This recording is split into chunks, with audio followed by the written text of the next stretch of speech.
Assalamualaikum warahmatullahi wabarakatuh. Halo semua, kembali lagi di channel Raider Manhwa. Kali ini Mimin akan melanjutkan sebuah komik yang berjudul Kesatria Kegelapan yang sangat jenius. Untuk Abang Topi Jerami, Mimin sangat berterima kasih karena sudah mentraktir Mimin untuk membeli kopi dan gorengannya. Semoga Abang dimurahkan rezekinya yang berlimpah. Dan apabila kalian ada yang berkenan mentraktir Mimin, kalian bisa cek deskripsi untuk link sawerianya. Buat kalian yang baru saja mampir di channel ini, Mimin sangat berterima kasih karena kalian sudah meramaikan kolom komentar dengan kata-kata yang positif. Berkat kalian semua, Mimin akan selalu bersemangat untuk mengembangkan channel ini. Dan apabila kalian masih bingung dengan alur ceritanya, kalian bisa cek deskripsi atau langsung saja menuju playlist yang ada di halaman channel ini untuk memulainya dari part 1. Tanpa basa-basi lebih jauh, mari kita masuk di part 8. Cerita dimulai. Kenok bergumam setelah melihat sebuah notifikasi yang muncul. Di sana tertulis kalau sisa hidupnya hanya tersisa 147 hari lagi. Ketika waktumu terbatas, semua detik yang kau rasakan akan terasa sangat cepat. Satu-satunya nilai positif yang ada di statusku adalah perkembanganku yang begitu pesat meskipun aku telah banyak mendapatkan penalti. Dan dalam 2 bulan lagi, aku segera diterima masuk ke dalam Akademi Eledian. Sambil tersenyum, Rona bertanya apakah ia merasa gugup karena dalam waktu 2 bulan lagi ia akan memulai sekolahnya di Akademi Eledian. Kenok pun menjawabnya, apakah kau begitu senang karena aku akan meninggalkan kastil ini? Dengan kepura-puraannya, Rona berlagak menjadi sangat sedih dengan mengatakan, saya akan kesepian dan merindukan Anda, wahai tuan muda. Namun ekspresinya langsung berubah setelah Kenok yang mengatakan, berhentilah bertingkah seperti itu, aku tidak akan memotong gajimu lagi. Di dalam hatinya ia berkata, aku tidak ada waktu untuk mengerjainya. Dan dalam waktu 2 bulan, jika aku tidak meningkatkan statistikku sedikit saja, maka sudah pasti aku tidak akan bertahan lama di akademi. Eledian adalah akademi terbaik di kerajaan ini. Akademi itu adalah tempat berkumpulnya para kadet monster kuat yang datang dari berbagai macam wilayah. Setelah bertahan di akademi dan memasuki cerita utama game ini, aku harus menjalankan peranku sebagai penjahat yang bernama Kenok von Ronenhever dari keluarga kegelapan. Dan mulai dari situ, situasinya akan menjadi sangat sulit untuk dijalani. Terdengar Rona yang mengatakan kalau tuan muda telah mendapatkan 1 orang pelayan baru untuk menemaninya di akademi nanti. Dan tidak lama kemudian terlihat Rothwell yang datang menemuinya. Ia mengatakan kalau Akademi Eledian telah mengirimkan seorang pelayan pelatihan untuk membantunya. Sambil memberi hormat dan salam, ia berkata, mulai saat ini dan seterusnya saya akan menjadi pelayan pribadi Anda dan nama saya adalah Jitri Lovilia. Saya akan melakukan yang terbaik untuk melayani Anda, wahai tuan muda. Kenok pun memperhatikan statistiknya. Ternyata dia memiliki level stamina dan kekuatan yang lumayan bagus. Namun skill pasif yang ia miliki adalah ia seorang mata-mata untuk mengawasinya atas perintah dari ayahnya sendiri. Di dalam hatinya Kenok mengatakan, aku tahu kalau mereka tidak akan membiarkanku meninggalkan tempat ini dengan tenang. Itulah sebabnya dia mengirimkan seorang mata-mata untuk mengawasiku. Diceritakan bahwa kepala keluarga Ronenhever adalah salah satu penjahat terbesar di benua itu. Bahkan dia menjadi salah satu orang terkuat di dunia. Ketika banyak orang yang penasaran tentang bagaimana caranya dia mencapai posisinya sampai sekarang ini, mereka berasumsi kalau itu semata karena ilmu berpedangnya saja. Memang benar adanya kalau dia sangat terampil dan itu tidak bisa diragukan lagi. Namun alasan utama kenapa Theo bisa mencapai posisi itu di keluarga Ronenhever karena dia telah mencurigai segalanya dan semua yang ada di sekitarnya. Dengan tatapan mata yang dingin, Theo berkata kepada Jitri, aku punya harapan yang besar kepadamu dan aku tidak ingin adanya kegagalan dalam misimu itu. Aku telah mendengar bahwa kau sudah gagal untuk masuk ke dalam ahli waris keluarga Lovilia. Jika kau melakukannya dengan baik, maka aku sebagai kepala keluarga Ronenhever akan mendukungmu dalam perebutan ahli waris. Sambil berlutut, Jitri pun mengatakan akan mendukung tuan muda dengan segenap hati dan jiwa raganya. Namun ia langsung terdiam ketika Theo yang menatapnya dengan tatapan yang tajam sembari berkata, "Tidak, aku memintamu bukan untuk melakukan itu. Kau jangan pernah melupakan siapa mastermu yang sebenarnya." Kemudian Jitri pun kembali berkata, "Saya minta maaf atas kesalahan saya. Saya akan berjanji akan mengawasi tuan muda dengan sangat ketat, lalu melaporkan semuanya kepada Anda, wahai tuanku." Setelah keluar dari ruangan Theo, terlihat ia begitu gugup karena orang yang ia hadapi dan memerintahkannya adalah orang yang paling berbahaya di benua itu. Apabila ia tidak bisa memenuhi perintahnya dengan baik, maka sudah pasti ia akan mendapatkan sebuah masalah yang tidak bisa dibayangkan sebelumnya. Lalu ia mencoba untuk menenangkan dirinya dengan mengambil sebuah kalung yang melingkar di lehernya. Dan ternyata di dalam kalung itu ada sebuah gambar kedua orang tuanya yang sudah mati. Di dalam hatinya ia berkata, "Aku jangan pernah melupakan siapa masterku, dan mulai saat ini aku tidak akan pernah ragu lagi." Cerita pun berpindah. Terlihat Knock yang sedang bersantai di atas tempat tidurnya. Ia memikirkan apa yang telah dilakukan oleh ayahnya. Dia dengan sengaja mengirimkan seorang mata-mata untuk mengawasiku. Mungkin saja dia ingin memastikan apakah aku memang benar-benar anaknya ataukah bukan. Di dalam dunia inner lunatic, fenomena kerasukan adalah sesuatu yang sering terjadi. Lagi pula, Knock adalah karakter yang tubuhnya telah dirasuki oleh Baal. Dia adalah demon nomor 1 di dalam cerita aslinya. Untuk saat ini, aku masih bisa bersantai dan menganggapnya baik-baik saja selama dia tidak mengetahui siapa aku sebenarnya. Untuk saat ini yang menjadi masalahnya adalah Jitri. Ketika dia tidak terlibat dalam cerita utama game ini, maka akan sia-sia membuangnya begitu saja. Sebenarnya dia seharusnya menjadi kepala keluarga Lovelia selanjutnya karena dia keturunan satu-satunya dari keluarga itu. Tetapi ayah dan ibunya telah dibunuh oleh pamannya karena ia ingin merebut posisi itu. Itulah sebabnya Jitri kehilangan posisinya sebagai kepala keluarga Lovelia selanjutnya. Apa yang terjadi selanjutnya sudah sangatlah jelas. Pada akhirnya dia telah menjadi seorang pelayan dari keluarga Renhever dan berusaha lari dari jeratan keluarganya. Mungkin saja dia terlihat ceria dari luar dan selalu tersenyum, tetapi di dalam jiwanya dia telah lelah dan rapuh. Dia adalah karakter yang diambang kehancuran. Dan karena itu pilihan terakhirnya akan terjadi sebelum bagian utama dari cerita utamanya dimulai. Dia akan bunuh diri untuk mengakhiri hidupnya karena rasa lelah dan sedih yang begitu mendalam. Apa yang harus aku lakukan? Apakah aku harus mengubah jalan ceritanya dengan menyelamatkan nyawa seseorang yang ditakdirkan akan mati? Apakah ini adalah pilihan yang benar meskipun aku tahu bahwa yang aku lakukan sama saja dengan bunuh diri? Pada keesokan harinya, terlihat Jitri dan Rona telah menghadap kepada tuan muda. Ia mendengarkan apa yang dikatakan olehnya. Mulai hari ini dan seterusnya kita akan berburu monster di dalam hutan wilayah Renhever. Tentu saja aku melakukan itu tidak hanya seorang diri. Jadi aku meminta kalian untuk ikut bersamaku. Mendengar itu, Rona sangat terkejut dan ia beralasan kalau dia sedang sakit dan tidak bisa ikut berburu monster. Namun, ia tidak menyangka kalau Jitri langsung mengiyakan perkataan tuan muda untuk ikut dengannya berburu monster di dalam hutan. Knock pun bergumam, sudah sewajarnya kalau seorang pelayan akan ketakutan ketika berburu di dalam hutan. Lagi pula ini permintaan yang konyol, tetapi karena situasi dirinya yang harus mengawasi pergerakanku kemanapun aku pergi, maka mau tidak mau Jitri langsung mengatakan iya meskipun sebenarnya dia sangatlah ketakutan.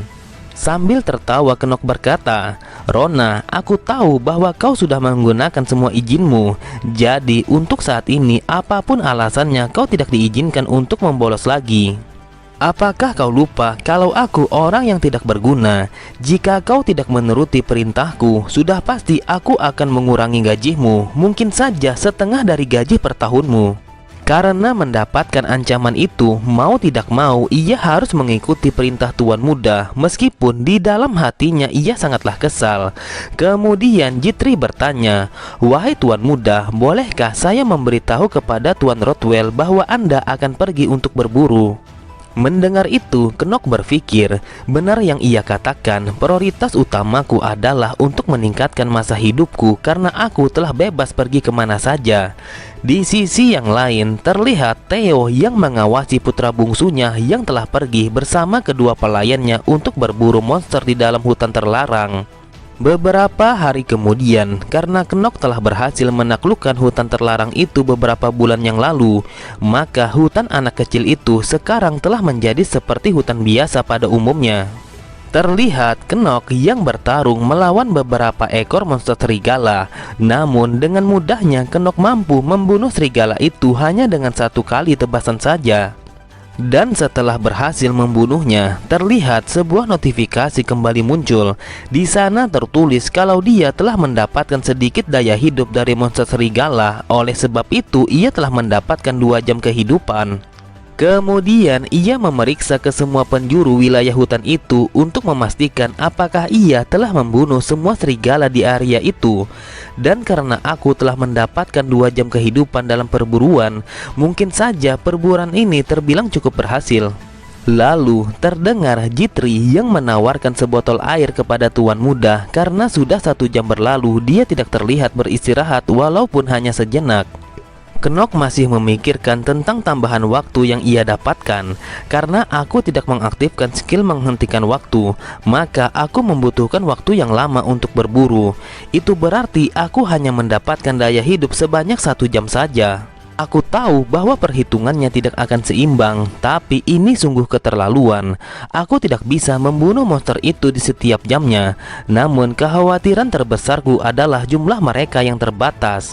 Karena aku telah berburu selama beberapa hari, itulah sebabnya aku telah membunuh banyak monster di hutan ini. Kalau terus begini, rencanaku untuk mendapatkan hidup yang nyaman terancam dalam bahaya kehancuran yang total. Tanpa rasa bersemangat, Knock mengatakan, ini adalah masalah yang serius karena di sekitar hutan ini sudah tidak ada lagi monster yang bisa kita buru.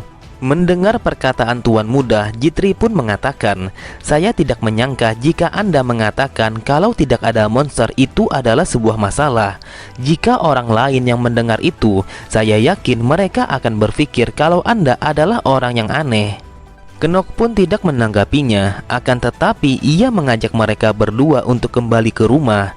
Lalu Knock memerintahkan kepada Jitri agar menyiapkan air panas untuk ia mandi, dan setelah itu ia ingin makan malam.